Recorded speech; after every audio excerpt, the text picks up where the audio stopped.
He was born in a time when freedom was printed in the Constitution, but not in the hearts of men. His name was Elias Carter, a 14-year-old black boy growing up in the Deep South in the early 1960s, a world where a black child could be punished for existing too confidently, and a white child rewarded for ignorance. Elias lived with his mother, a laundry worker who washed clothes for white families, and his grandfather, a man whose back still carried the echoes of chains. Their wooden home sat at the edge of a segregated town, where the white side had paved roads, while the black side had dust and ditches. Where stores had two entrances, one marked white only, the other simply called back. From a young age, Elias learned that dreams were dangerous for people with a skin. His mother always warned him, walk small, speak soft, don't look too long. But Elias dreamed loudly in silence.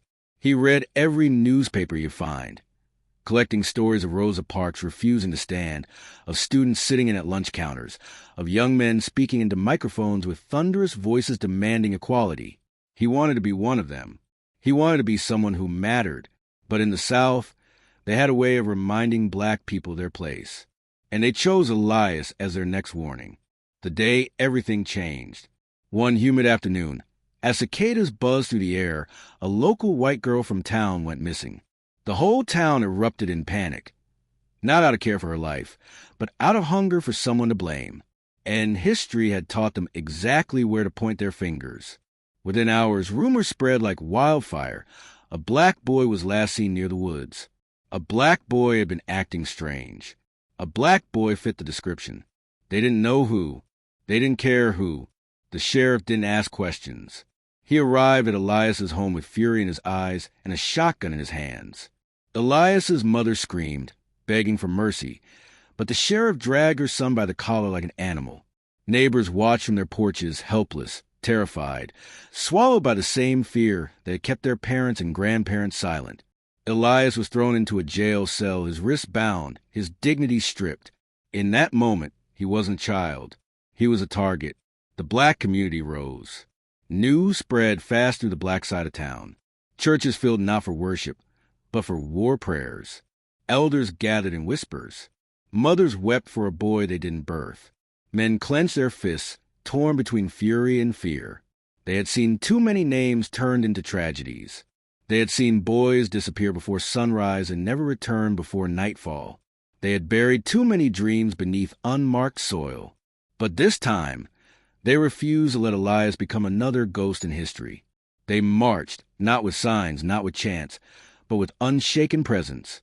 Dozens of black men and women stood outside the courthouse, silent, staring into the faces of those who called them animals.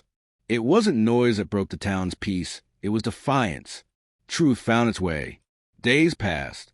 Elias sat in that cold cell alone, afraid, praying to a God he wasn't sure was listening. But while hatred slept comfortably, truth stayed awake. A farm boy from the white side of town, timid, shaking, pale with guilt, came forward. He had seen something.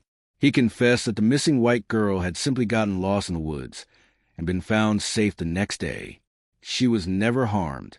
There was no crime, no evidence, no guilt, except one. The guilt of a town that chose to accuse a black child before asking a single question. The sheriff, angered at being wrong, simply opened Elias's cell and told him to go home. No apology, no clearing of his name, just a dismissal, as if trauma was something that could be walked off. But Elias didn't walk out the same. He walked with quieter steps, but louder purpose. Something had changed in him. He no longer feared their hatred. He understood it. And once you understand something, you can fight it. He started writing. Late at night, with a broken pencil and worn paper, he wrote about injustice, about how it felt to be caged without crime, blamed without proof, feared without reason. He wrote until his pain became power. His writing spread through churches, schools, black gatherings. People began calling him the boy who lived truth. He was invited to speak to young activists, to inspire freedom riders, to stand beside leaders who once existed only in his newspapers. Elias Carter, once nearly buried by lies, became a voice too loud to silence. Years later, the sheriff grew old. The town tried to forget. But Elias's name traveled farther than her shame ever would. His writings became pamphlets, then speeches, then history. Schools that once refused black students now teach his words. A statue stands where that jail once stood, not a sheriff, not a judge, but of a black boy with chains breaking beneath his feet. The plaque beneath reads, "They blamed him, but truth remembered him."